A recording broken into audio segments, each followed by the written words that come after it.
Hey guys, it's Bira online, and I wonder what happened to my fingerprints earlier, but they didn't seem to be working. But now they are. What was wrong with my fingers? This is serious, guys. I didn't even ban my fingers at any one point in my life. But yes, we're live again, and I'm gonna bring on Mercy. Yes, Mercy, now I can see you. Now, my.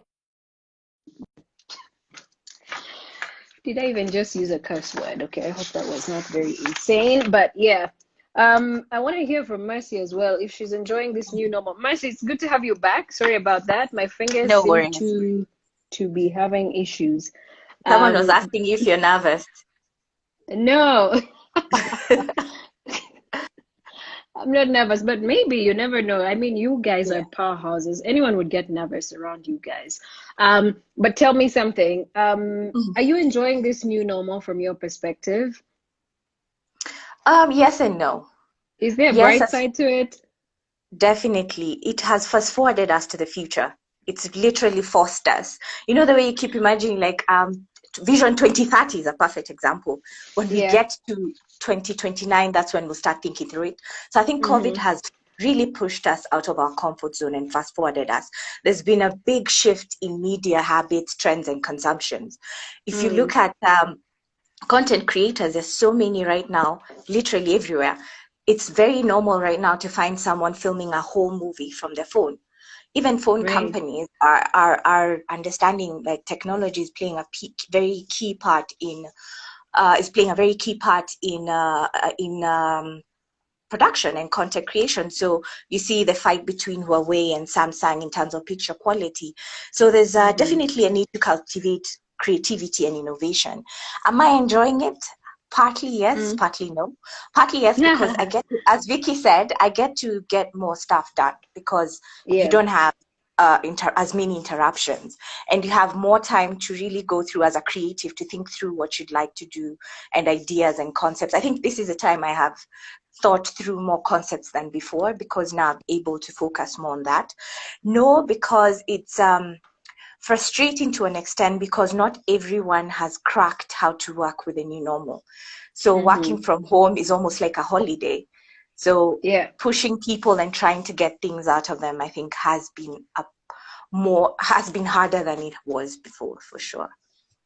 That's interesting. Are you guys considering vertical content? Because I think if there's anything that a lot of people are picking out of this is that now people are consuming content like this as opposed to before where it was, horizontal, like Mhm. what we're doing right now. So is this also shifting how you're thinking about curating content and generating content and producing it as well?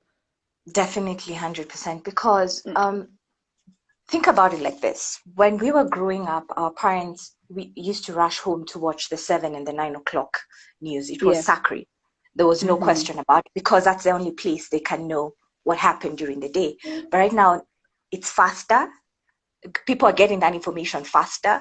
And by the time it's getting to 7 o'clock, what you're telling them, they already knew at 6 in the morning. Mm-hmm. And this is not Mm-hmm. just locally, but internationally. So for media houses, it's a challenging time in a good challenge that you have to figure out how to change the way you distribute, you package content, you create it, and how you Mm-hmm. distribute it. And there's someone very wise who once said, the content is king, but right now distribution is queen.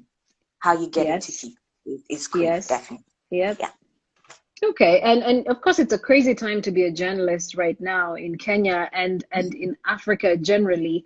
Downsizing, pay cuts, you name it. They've just been the order of the day since, well, even before COVID, but now I Mhm. think the COVID period has just made it worse or elevated it. Can we as broadcast media survive this wave that we are going through right now? Because it seems to be cutting deep into careers of potential brilliant journalists.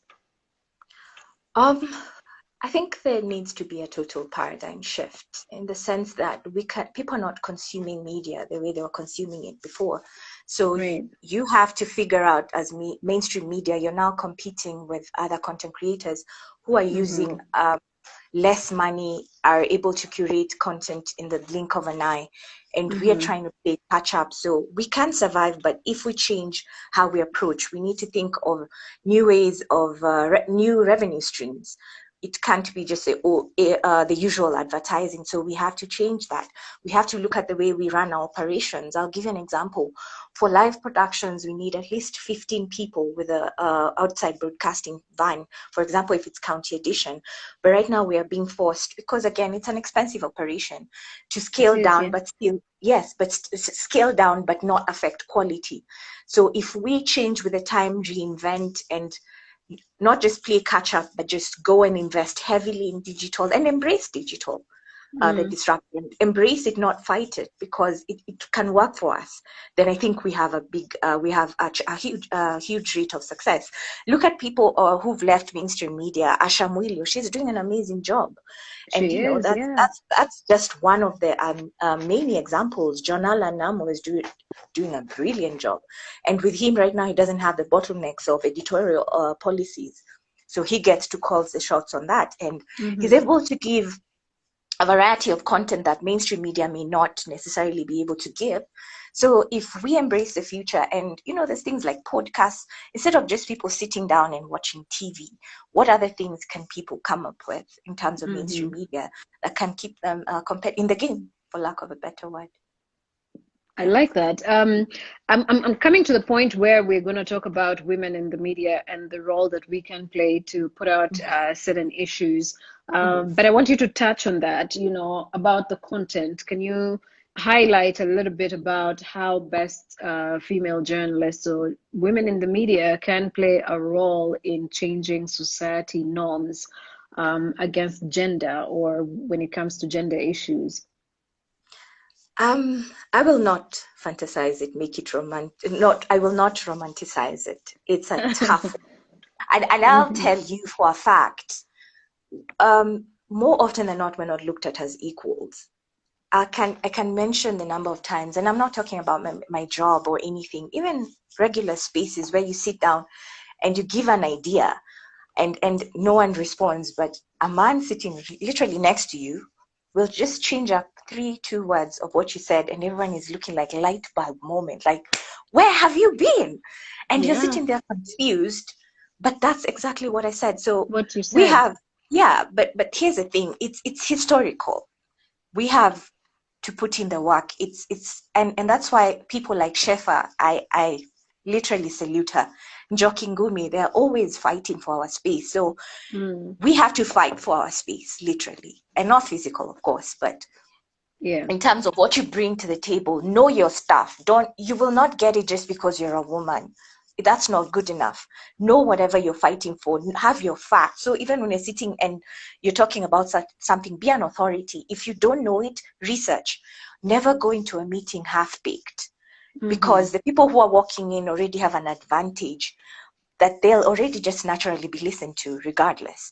But when you walk Right. into that room, make sure you leave a mark. Make sure what you're saying, it makes sense. Make sure you know what you're saying, and make sure you put in the work. Those three things, Mm, I think, will be a stepping stone. And then also look out for your sisters. If you're in yeah. the room, and I learned this from, I think, a conference or somewhere, I read somewhere, that if you're in a room and you see a woman is struggling to express herself, help her. And words like, I think that's what Joy was talking about. Thank you for that Mm-hmm. point, but that's exactly what Joy was saying. I think if she had put it differently, maybe Joy, you may want to articulate it more. So also looking out for each other, and just I think those are some of the things we can do, but it's definitely not easy, for sure. It's not easy. All right, I'm just going to go through some Let's move on. comments as we bring Vicky on here so she can also share her views on this. Okay. So yeah, I mean, the people here were saying, look at Mercy all glowed up for working from home is a trip. Absolutely, it is. But yeah, guys, you join in the conversation as well and share your views in regard to that, because it's an important conversation we're having on here. Women in the media, how can we amplify the voices of other women in this space that we are having and these platforms that we have as women in the media? And Victoria, I want to hear from you because, as women in the media, it sometimes it's a journey, unlike the norm for anyone else. When you're a female journalist or a woman in the media, you tend to be criticized more. You tend to have to work maybe twice as hard sometimes, so you can be as good. I know many times, especially with our media, it's always deemed that when you're having a female journalist lead a certain broadcast, there's certain qualities that you must meet for you to be able to do that. And sometimes maybe it's always deemed by other female journalists that maybe a woman or a woman in the media has to work twice as hard to get what their counterpart or male counterpart is doing. What do you have to say about that? What has the journey been like for you?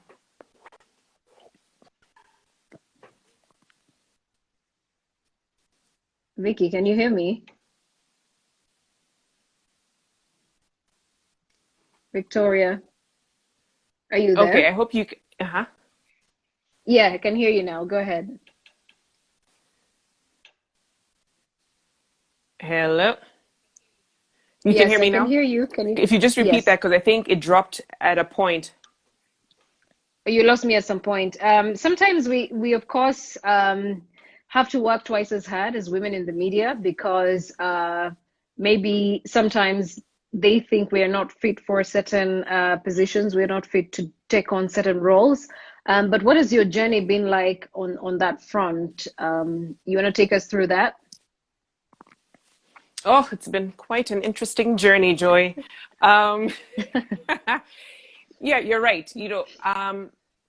Coming in as a woman into the media, Mm-hmm. I tell people I fight. Most of my job is 90% fighting perception, 10% actually doing the job.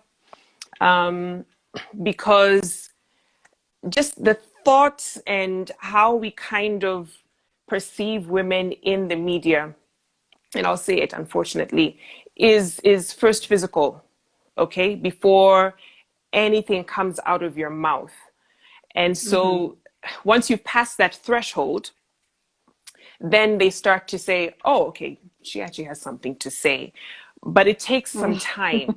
And unfortunately, it cements that thought and idea that you have to look a certain way to make it Yeah. in this industry. You have to be shaped a certain way to make Mm-hmm. it in this industry. And you're not then regarded beyond those qualities, if you Right. will, which is very unfortunate. So, as much as you'd want to show, no, I have a lot more than how I look or even how I sound to offer and to bring to the table, it takes a bit of time. And unfortunately, that is not considered until maybe you do some big interview or some groundbreaking report or whatever. And I get that, because I mean that shows at least the depth of your body of work, and that's important, especially if you're trying to build a career as a journalist. Mm-hmm. But it's taken time, unfortunately, for many female journalists to be taken seriously. And I would say that also is contributed to the fact that many issues that women tend to cover can be considered soft news. Yeah. So if you're not going to be covering a political story or doing a political interview that's considered hard news, you haven't done anything that is of journalistic Of note. importance. Yes, unfortunately. So it's like you deal with the gender and the women issues. Mm-hmm. And when you want to cross And the over to soft doing hard issues. news, exactly, then we'll consider you having contributed to the industry, unfortunately. But I mean, I tried to do something groundbreaking, at least with what we did with Mm-hmm. Victoria's Lounge. And it was not soft issues. Yes, it was a And that was women's skewed amazing show. work. Mm-hmm. Yeah, thank you. And yes, we touched on issues that were taboo in many instances. We touched on issues that people didn't want to venture into, or rather kind of sweep under the rug. But it forced, I would say, many in our country to have those tough conversations. I still hear to this day from people who say, man, that show that you did on such and such topic changed my perspective on this, or this the story or the segment that you did gave me a piece of land I've been waiting for. But when my family saw the struggles I've been going through, I got that land. I heard someone saying, we never knew that widowers go through this kind of thing, and, have to deal with that emotional turmoil. But when we watched your show on widowers, we started a ministry to the men in our church. So when you start to see people make changes in regards to a show they watched, Yeah. it really is uplifting. And that's when you start to see you not just being a journalist who tells stories, but you being a person who creates content that causes a change in society. Then I feel, you've made a difference, man or woman. So, that's outside of the fact that, yes, it's tough. It's generally tougher for women because the media industry is male skewed and structured to favor men and I guess content they would consume, but does not mean you can't carve out a space in which issues that matter to you can be consumed, can be appreciated. And that's something that I did regardless of whether it was a platform that accepted it or not. That's powerful. But do you think that said, do you think that we need to do more to cover women issues in the media?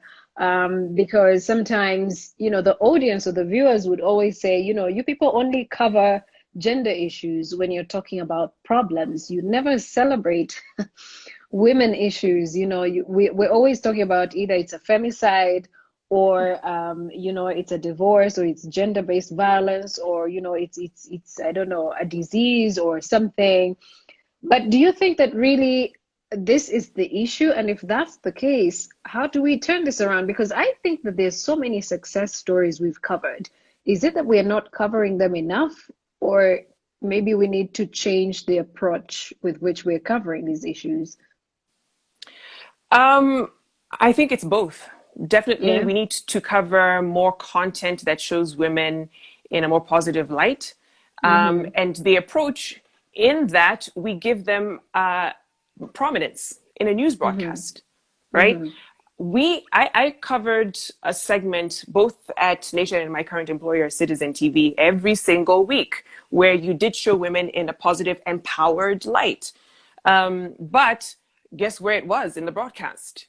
Part 3. By Somewhere. that time, most guys have gone off to do other things. You know what I'm saying? Right, right. And so if we are serious about covering these issues and giving them that kind of prominence, approaches everything, because you know how news broadcasts are structured, not just in this country, but all over. Politics Across the always world, comes at the yeah. top. Exactly. So if we're going to be talking about how we cover women, definitely give them more time. If it's even how you view women politicians, for instance, men get validation by how many times they're interviewed on mainstream television or mainstream media, and they know this, right? So if we give more room to women politicians to come on during primetime interviews and give them legitimacy by virtue of being on the platform, that changes perception on the ground. Media is powerful. So if we do that, and I know, we have bosses, female bosses who understand the dynamics of that, I think it will change how people perceive women. You're right. Many times the stories that we do portray women as victims. Yeah. Yeah. And not to say that we don't do those stories. We need to, because we need to shed light on those problems On happening. those stories as well, yes. But there needs to be a balance, as you said, where that is also countered with a more positive and empowering picture of women in the media. Right. I want to bring on Mercy as well so I can hear her view because from a production managerial point of view, the manuals that people are always complaining about, are something that we also can talk about right now. So let me bring her on and see what her views are. Let's go through some comments as we try to get Mercy on again. There's someone here called the Kikombe who is saying what she says doesn't just relate to women, it relates to everything. Aiken said, you sell what and how you want Africa to be perceived. Gear shift is needed. And Ombaka is saying something as well on here. I believe the positive women stories get thrown towards the end of the broadcast because the decision makers in the newsroom are mostly patriarchal. Mercy, that's a good point to pick on from. Do you believe so? Because Here's sometimes we are criticized for having a five-member panel Mhm. on a show without any woman talking about women issues. Yeah. What do you have to say about this? Because we really get so much flack from issues like this on our mainstream media. From experience, and I know I will get a lot of hit for this, but from experience, from experience, with women, they are invited to talk shows. I have seen it Mm-hmm. countless times. But I think Yes. there's also that fear the night Mm-hmm. before. You can imagine as a producer, your worst fear is when your guest cancels in the middle of the night at 9 p.m. And some of the reasons given, and this is factual, I Yeah. haven't fixed my hair. Mm-hmm. Um, Need to do I'm my not nails. ready. I need to do my nails. And I'm not belittling what they're saying, but you see that fear that Yeah. comes over, and we are naturally overthinkers. And also, I Mm-hmm. suffer also from, you know, imposter syndrome. At times, in the heat of the moment, I mean, how many times have I been coming to your Insta live? Finally made it. We are when you get into your head, at times you Yeah. overthink it. And when I say Mm-hmm. yes to you at that moment, I'm like, I'm ready, let's do this. But then the night before, doubt creeps in, and I'm thinking, am I really ready for the heat, the backlash, all of that? So we have many people canceling. So what happens? Most people tend to go for the guys because it's easy. He won't tell you about his hair.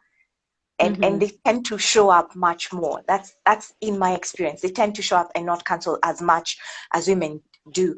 That said, we're still trying to be very intentional about inviting them and making them be part of the discussions that we're having. What Vicky said, totally true. There are more men decision makers in the newsroom than women. So if you Yeah. have a day like Wild Menstrual Day, again, they can't relate. It's so that one is for the Yawa I Mama. Okay, actually watched a you know. show. I watched a show, I think it was in Ghana. Was it in Mhm. Ghana or Nigeria? Where they were talking about menstrual issues, and the entire And the five panel were was 5 men. men. There were four men on the panel, I, plus I the saw that. host, I saw who was that. a man. I Yeah, was like, this is serious, yeah. but I mean, when it Mhm. comes to that, and I actually do get your point, because countless times we have invited women to take part in our shows. I'll Mhm. give, for example, some of the business shows I've done previously and some of the Mhm. Pan-African shows that I've hosted as well. Mhm. And a lady will actually say, but if I give my views like this, if I voice Yeah. my political views, I Mhm. think my husband might not be happy with what I'm saying. And I'm like, Yes, okay, exactly. to what extent can Mhm. we rub this out of our society and make sure that women are free to voice their opinion just as freely as the men are doing? And I don't know what role as media we can play on this, but I think there's so much we can do to turn Mhm. around these perceptions and stereotypes that a woman can't talk politics, but a man can, you know. Yeah. But in the same breath, I've seen Rahel. Hi, Rahel. She's saying something very, very, very important. We still have an Yeah. opportunity in the little space you're in, do something with it. Like Vicky said, back then when we started Victorian Lounge, it was because there was no one telling those kinds of stories, and there was definitely a Mm-hmm. need. And you could see people Mm-hmm. suffering. They want to talk, but the perception we have about opening up is it's weak. But then we have to start from somewhere, even if it means a little chama of 4, 3, 5 people. That can still work, that can create that kind of culture. You don't have to be the managing editor to make changes, even the small part you're playing in. That's it, though. But we've made quite a lot of strides. I mean, nowadays, men, if you have five men sitting manual discussing menstrual day, that's a stride in a different way. But there's still many, and that whole woye, like every time it's a woman's story, it's for crying. Yeah. That's not all it's Exactly. about. There's so Exactly. many other stories of, triumph. There's she tried this. I'll give you an example. I went to Sierra Leone the year before for the presidential debate, and Mm-hmm. I'm telling you, it's not just in Kenya, it's everywhere. They were Right. literally talking above me, and it's like she doesn't know anything. So let's talk about tech matters, let's talk about production. And I'm like, Mm-hmm. I'm here, the lighting should be like this, the sound, if you try this. And what it took was for me to actually practically show them this and this and this is what we can do different. And when it worked, now it caught their attention. So you have to fight harder than the next person, but it's a worthy fight. Like It's you worth really have to the fight. excel at something Yes, to you and don't for feel you to bad be about given. fighting. Don't ever feel bad about fighting. Just Mm-hmm. someone has to do this work, and you might as Mm-hmm. well Mm-hmm. start. Yeah, yeah. Right. And it's not just a Kenyan problem, it's just an No, African problem that we have. Probably global. It's global no. actually, because Yeah. it's not just here that we have these issues. But let's talk about the new ways of storytelling, because Mhm. that said, and we've talked about the manners and all that. Yeah. But what are the new ways that we can tell these stories? Because we have the digital age with us. I guess we're also using this platform to, Mhm. in a way, voice out some of these issues. But how Yeah. else can we take advantage of the digital age to figure out new ways of storytelling that can be Mhm. all encompassing, all inclusive, so the women are not left behind? I think the best thing that happened to women currently is COVID, Mm-hmm. because with it, citizen journalism has just blown up. You don't sit to wait for someone to tell you what has made news and what is news. You get to decide that for yourself. So if you see a Right. story, you have your phone. Like no one is even. You don't need to invest in equipment and heavy, a heavy investment. Just your phone, and Mm-hmm. things like uploading on social media is enough. You don't even need to know a guy in the media house or somewhere, someone who has a huge following. All you need to do is upload it. Even if you have 10 followers, just keep uploading, and with time you'll grow your following. And it's a video and the content in that video that will be different. And those are the things, the new digital way of storytelling. It's now Mm-hmm. WhatsApp. You forward, I mean, look at our parents. They send all the wrong fake information without verifying. But you can imagine by the time you verified how many people she sent it to. But you see, Like that's a a way week of still. later, that's when she's A getting week the later, truth. exactly. Yes, and she's saying how, by vitamin C kills COVID, things like that. It's crazy, but you can only imagine if that tool is used effectively, and verified, how much more Yeah. impact it will have. So we do have the power of citizen journalism.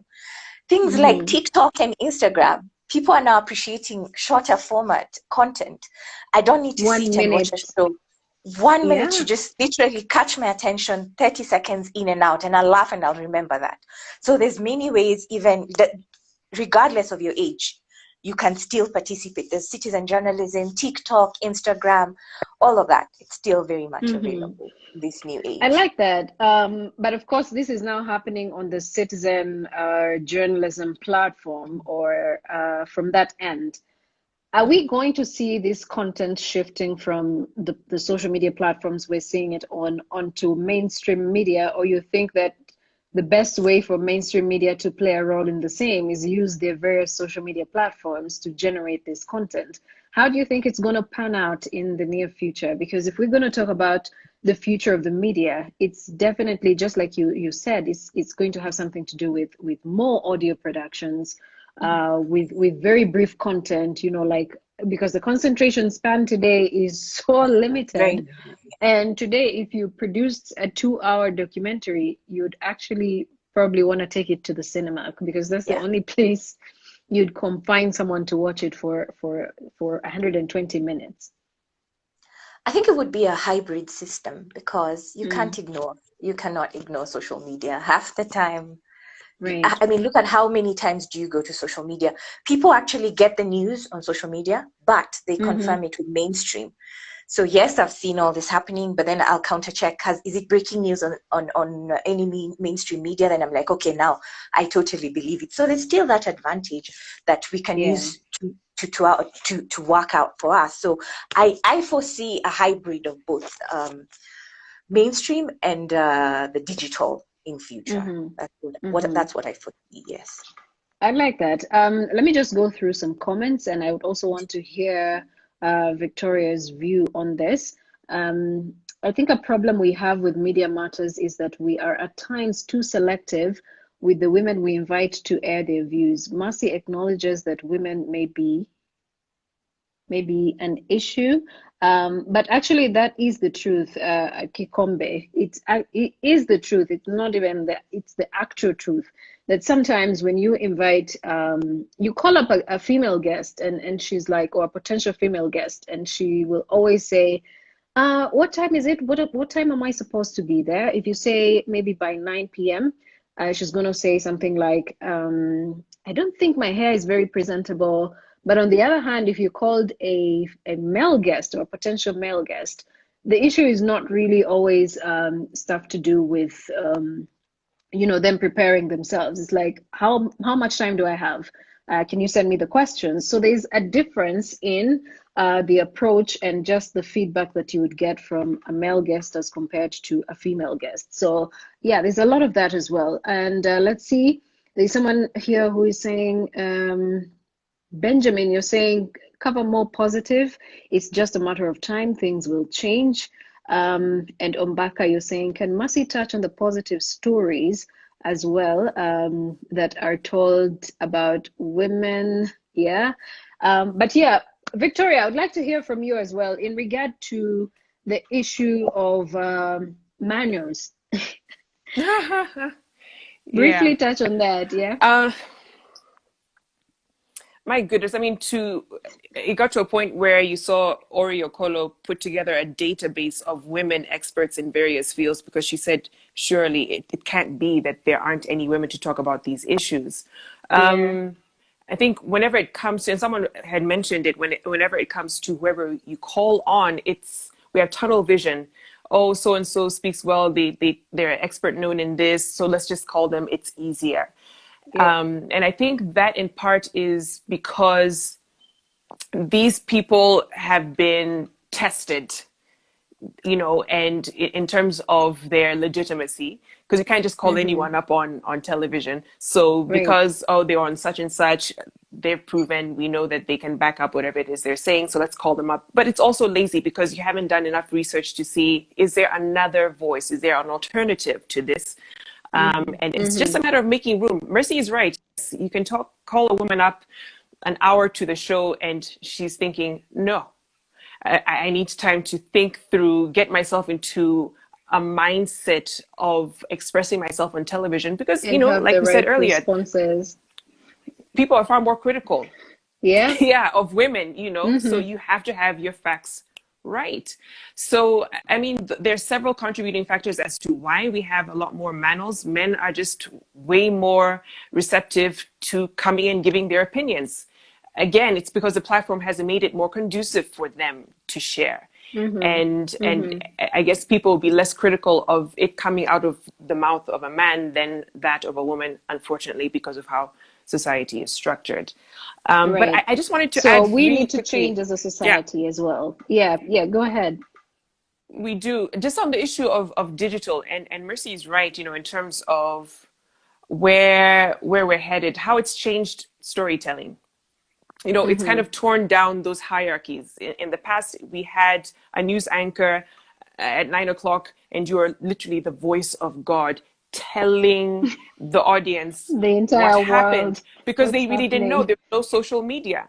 Now, it's broken down. It's an even playing field where everyone can get that information. They know what's going on by 9 o'clock, Right. and it's creating more of an interaction between anchor or journalist and audience or viewer, and so and sometimes you'll have a viewer who knows way more than you do on a Then you subject do. matter. Yep. That's a reality, Absolutely. so coming to terms with that aspect, and then you're finding a lot of big networks deciding, oh, let's start a format or a segment for Facebook or for Instagram or for TikTok because we're having to now reach out to an audience that's where they get their news from, So you're seeing CNN doing the Facebook Watch. I think they did that for a bit, and then they switched to their digital platform.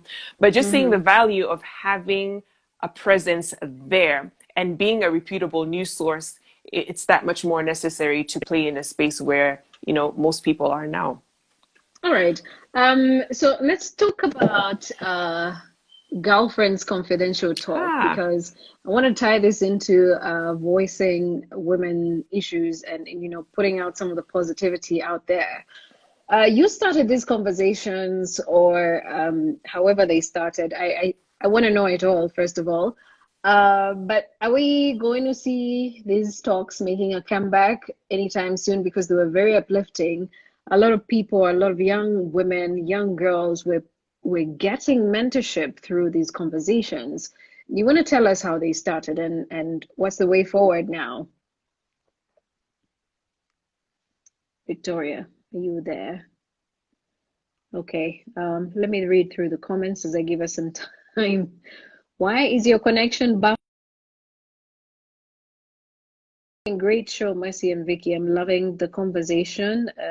Vicky left again, but let's bring her back and see if we can have her go through that conversation. But I'm going to go through some of the comments so you guys don't think it's me speaking. So let me put her up here, right?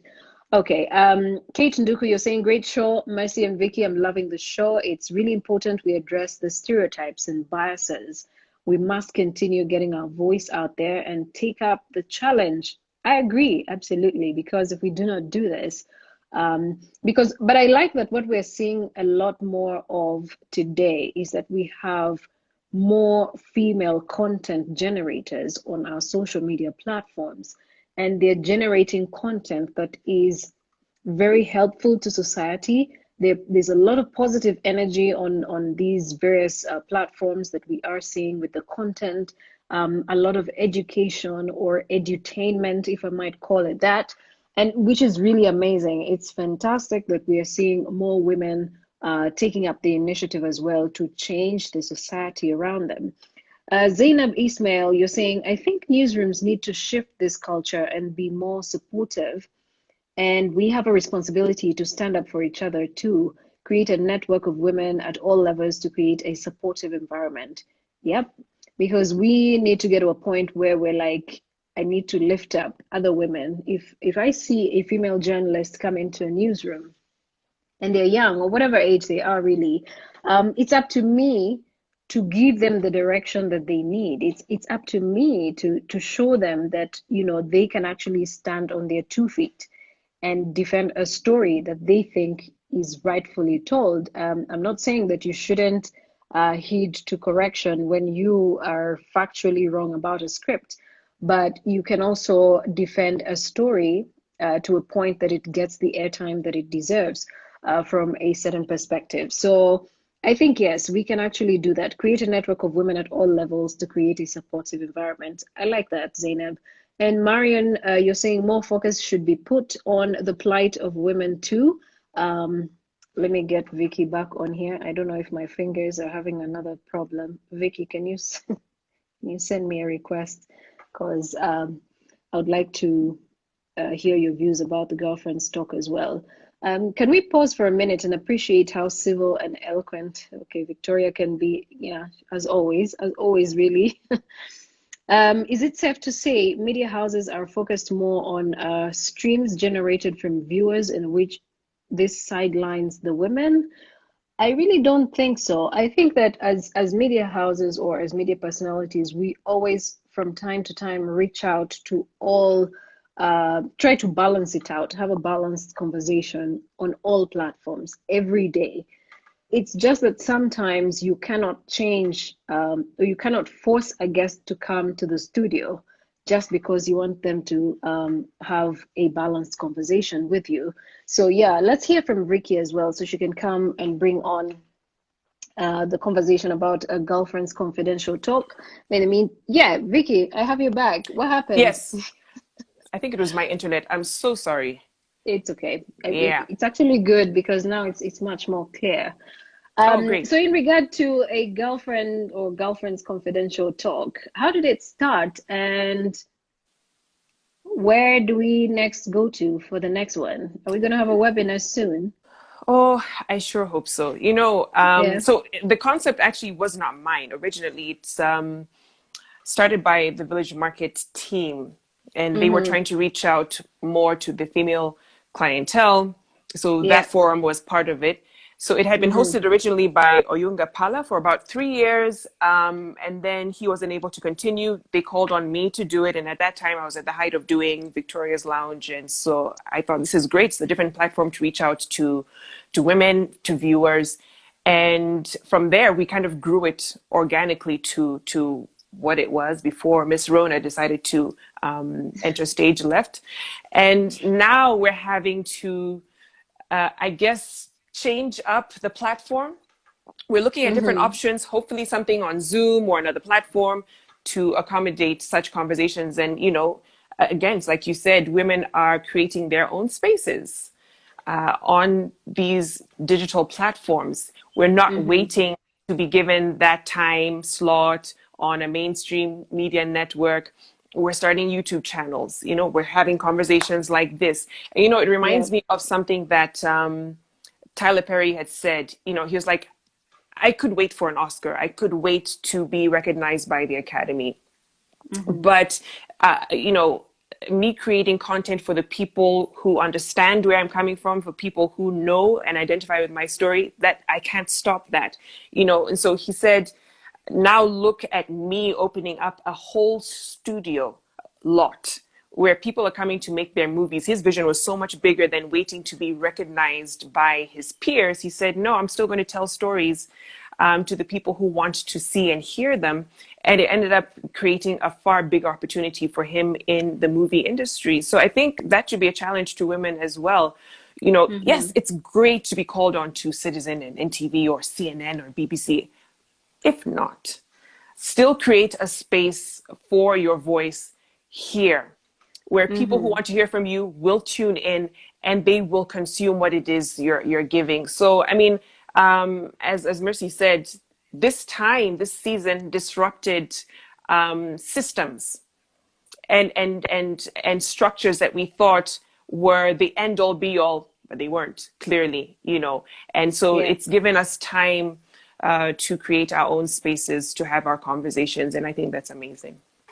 It is. And I like what you said, do it where you are, like change something with where you are. Because I used to get sometimes I would get a couple of DMs, people asking me, so I want to be this. How do I go about it? I want to penetrate this industry. How do I go about it? So I'm like, you know what?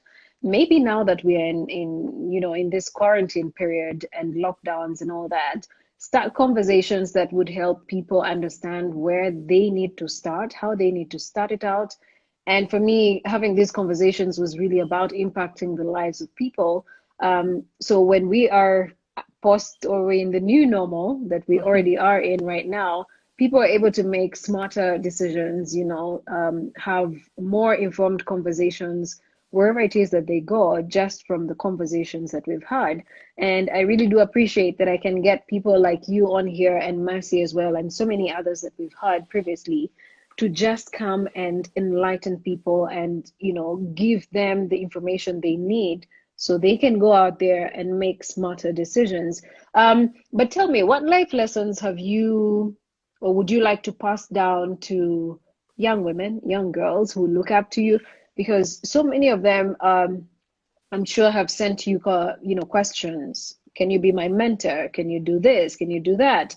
But what life lessons would you like to pass down to them? Oh my goodness. Whenever I'm asked that question, I cringe because I know, me too. Half the I time I'm feel, like, yeah, because I feel I'm just getting started when it comes to not just my career, but, just different aspects of life. I'm still learning. One thing, and I'll just keep saying it, is constantly be in the position of a student. Always learn. It reminds me of, someone like Bill Gates. If anyone's watched his documentary on Netflix, Inside Bill's Brain, and this guy, as successful as he is, goes on reading retreats. You see him with a tote full of books to go and read and still feed his mind, despite everything that he's accomplished. And that was such a challenge to me that, you know what? You never arrive. You never, ever, ever arrive in this life. Same thing to someone like Serena Williams. She always talks about how I train every day, every single day, because I know there's someone out there who has my poster in their room and they're looking at it, not admiring me, they're looking at it to beat me one day. And so she says, when I think about how tired and how painful doing training is every single day, I think about there's not one day that goes by that I want to lose, So for me, it's like I'm constantly trying to one up myself. Same idea. If it's not every day, it's going to be every year. I look past and I do an audit of what I've done in that year and, think about how I can do better in the following. So that's one thing for me. There's always room for improvement. You never arrive. Always be a student. Always be willing to learn. And you'll be amazed at the things that you can do. I'm still doing that for myself because, again, I'm just getting started in this game. I've done a good 10, 11 years in the industry, but listen, I'm still going. I'm still going. So yeah, I'm excited for the things that are coming. You just got started. Absolutely. Absolutely. And what necessary skills do you think that today's journalists should have? Because I tend to get the feeling that today's journalists, half the time we are being blamed for being very relaxed, being so chill. We just go on Twitter, we look at the trends and we're like, there goes my story for tonight. and that's becoming like the norm. We're like, okay, this whatever is trending, what is trending today? So go through the top 10 trends and you're like, I think that's my story for tonight. Let me go get some screenshots, take a couple of tweets off on there, go get some other story from I do not know where. Like right now, we are not telling stories. We are just giving updates.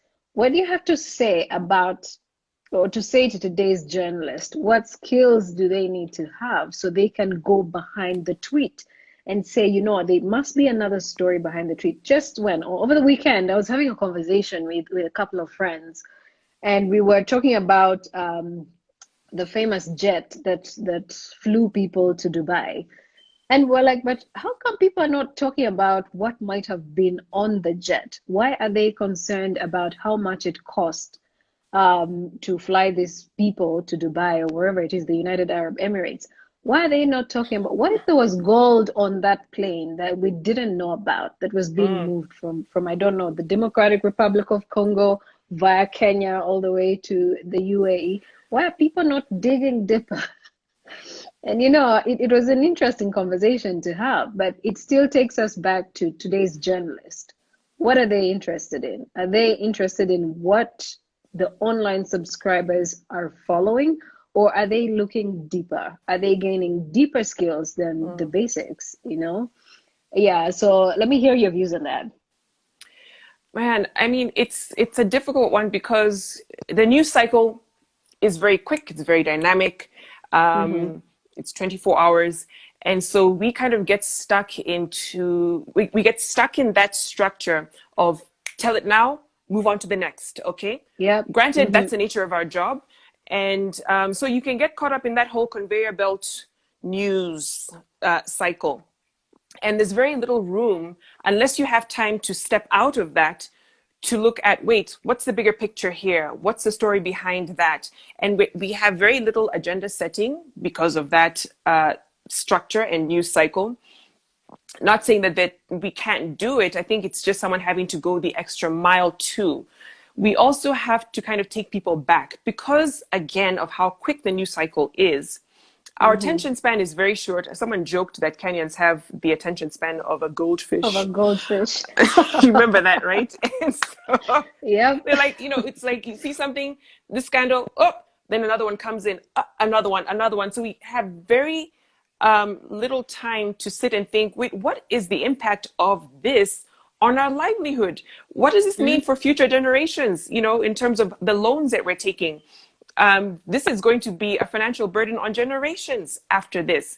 I'm actually starting a segment, hopefully we have it ready this week, that I've been working on the last couple of weeks, that reminds people of huge stories that we just kind of let fall by the wayside because something else came and took its place. And so the challenge is upon us in the industry, because we cover these things every day, to say, wait, all right, so yeah, we did cover that a few months ago. What happened? It kind of fizzled out. and take people back to it, because it also keeps those in places of power accountable. There's Right. so many things that you can think back on, not just even the last few years, in the last few months, that we completely forgot about, that were huge, in terms of how it will shift our livelihoods as Kenyans. So it really requires us, and I kind of decided to take on that role of reminding people, hey, this happened, and this is probably why you should be remembering it, and what you can do to take it forward, to hold whoever it is accountable when it comes to this particular story.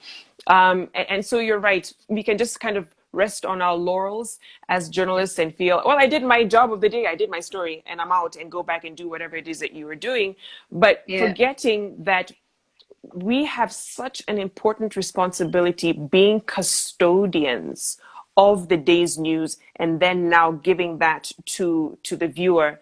That's a huge responsibility, and not one that we should take lightly. And also contextualizing that news as well is very important, which we don't do enough of. Absolutely. And someone asked me a question. What do you do when, your segment for news, maybe your editor tells you, I don't want that story to be more than 1 minute, 30 seconds. And so this person was asking, so what am I supposed to do with all of this footage? So I actually had to tell this young journalist that sometimes you have to look beyond, because if the editor needs the story today, you have to give them what they need today, and then go back, look through your footage, and see if it makes for a really solid story. Go back to the editor, maybe the weekend editor, and say, I have this story angle that I think would fit in the Saturday bulletin. Do you think that I can do the story? And so you always have to find a way to pitch your stories, no matter what. Because if editor A wanted a 1 minute, 30-second story, editor C might need a 4 minute story, and if you just happen to not be ready when they give you the goal, then it's going to be you on the losing side. So I think sometimes as journalists, we also need to factor that in. That we need to be a little more innovative, a little more creative when we are telling our stories, and look at the different angles as well. But yeah, I do hear you. And also always upgrade a skill. If yesterday you didn't know how to edit, today try and make an effort, learn how to edit, right? Oh, yeah. I mean, that is so important. You can't just be a one-trick pony, especially in this industry, as it's getting leaner and leaner. We're seeing it now. It's not just because of Corona, but Yeah. the future newsroom is going to look like a few people who can do a lot of things, Lot. right? So Yeah. being the master of one is not really going to help you in the future. You need to do quite a bit. Beyond being an anchor, I report, I script my own stuff, Yeah. I edit as well, and when it comes to working from home, you have to have all those skills. Now you Yep. have become 5 people in one, because you're not going to have the video editor sitting right beside you as you're editing your story at home. It's not going to happen. So you have to have certain technical skills at your fingertips, especially now. And who knows, this thing could get worse to where working from home is just going to be a longer affair, right? Right. So you need to have added skills. You're so right, to help you get through this season. All right, let's go through some comments now. Working from home needs Jesus and some coffee, because whew, half the time I am watching Netflix and crying about deadlines. And then she goes on to say, Noni Mbuga, actually. I think it's Noni Mbuga who is saying this. She says, you look amazing. Oh, Thank thank you. you. Let me see some questions on here as well. This is so empowering. You are so awesome, Mercy. That one was for you. And Deborah Meto is saying, be an authority. Mercy actually said something very powerful. She said, never get into a room half-baked. I love that. I even learned that. I wrote it down for the young ones. Very important. All right. Yeah. And Angie is saying, be an authority, have your facts. I like that, Mercy. That's very powerful. Leave a mark, put in the work, look out for your sisters. Absolutely, absolutely. I face the same issues as Mercy states. As a Black woman in Denmark, I've put in double the effort. Let's see. How women journalists aren't taken seriously. That's very true, Vicky. This one is coming in from DJ Kenya Digit. Okay, what name is that? Underlying love for Vicky all the time. And actually, they are mimicking you, how you say tonight. You get Tonight. that? Oh gosh. Did you get that from Jeff? I got that from Jeff. And it's so funny because someone was like, just let Jeff, that's Jeff's term. Don't say. Oh And I'm my thinking, like, gosh. seriously, it's not like me and Jeff sat and said, you do this, you do that. It just happened to be a thing and it stayed a Yep. thing. So But it's fun. You guys have some awesome we have a lot of chemistry. fun. We have a lot of Oh fun. yeah. And Gashuru Sam is saying, three amazing queens. Does mainstream media feel threatened by new media sources, for example, digital? And Vicky, I want that painting hanging behind you. Oh, thanks. This is the Ewaso Niro. No, actually, this is the Delta River coming down to Tanzania. A Kenyan photographer took this. And Oh, okay. so, yeah, I decided to buy it from this site. They said, if you want to spruce up your office or whatever, because of Corona, you'll be doing a lot of Zoom meetings and calls. So I was like, yeah, by the way, it's a good idea. So I bought this and put it up. I'll put a link somewhere so you guys can support the photographers as Oh, well. wow. Okay, so I guess it's common practice. You either have a bookshelf in your background or you have a painting in the background. I'm So telling you. all right. Ombaka is saying, I believe the positive women's stories get thrown towards the end of the broadcast because decision makers in the newsroom are mostly patriarchal. I think we went through that already. Let me just go through. Is it safe to say media houses are focused more on streams generated from viewers, which sidelines the women? Do you think so? Sorry, repeat that. You dropped a bit. Do you think that is it safe to say media houses are focused more on streams generated from viewers, which sidelines the women? Streams generated from viewers. Yeah, I'm trying to. like maybe the viewers are more interested in what the men are saying because that's Uh-huh. what drives the viewers or the ratings. I guess they used streams instead of ratings. Yeah, I guess at times that is the case, give the people what they want. Mm, And we always have this debate on, is it a chicken versus egg scenario, where yeah. the reason why people have an appetite for politics is because that is more of what we give them, or Mm-hmm. we are political animals and we require that kind of content as viewers. Mm-hmm. So it's Mm-hmm. very, very difficult to gauge, but I'll tell you, yes, that does dictate what kind of content we'll put up because of the viewership. You'll see more people will tune in. And you know what? You don't even have to see the ratings numbers. You just have to go on YouTube. Look at the Yeah. numbers a political interview gets versus a story about menstrual health day, right? And that will tell Mm-hmm. you where people's attention Attention or is. appetite for different topics usually is. So, it's the nature of the beast right now. People are more into Mm-hmm. Mm-hmm. politics, and it's not even an election cycle. It just appears though that this time we're just in a perpetual election period. It's crazy. I know. And elections Yeah. were like what, 3 years ago? So yeah. Oh yeah. Okay. I'm gonna bring Mercy on here as well so she can take some of the questions. I think we have about a minute and a half, and then maybe we'll come back and respond to some more questions as well. So Okay. yeah, let me get Mercy on here as well. You should have such conversations frequently. They are very informative.